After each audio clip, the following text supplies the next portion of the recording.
Today I'm going to be replacing the CDR valve on my 88 F350 with the 7.3. And basically it's just two bolts. They're two 1/2 inch bolts on the back side of the intake manifold. So you'll need a wrench. The first order of business is to go ahead and remove the air cleaner stud out of the top. Now this is also a good time to replace your air filter if you haven't did that in a while. So go ahead and remove that, and go ahead and remove your air cleaner assembly. So on the back side of your CDR valve you have two 1/2 inch bolts that you'll need to remove. Once you have your two 1/2 inch bolts removed, then you need to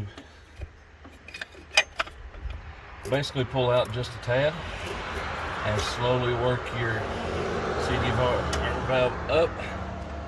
You're going to need a new CDR valve, and those run about $65. So you have your CDR valve.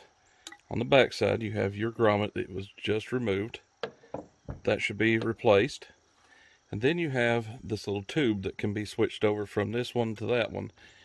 Now, these have these weird band clamp style setups from the factory, so you're going to have to kind of mangle them to get them out there. I'm assuming you could go ahead and clamp these back down tight to get them to hold, but in my experience it would just be easier to use worm clamps.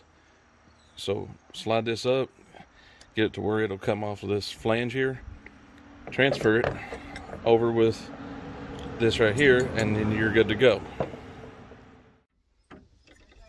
So at this point you go ahead with your CDR valve swapped over, and you fit it right back down into the hole that it came out of.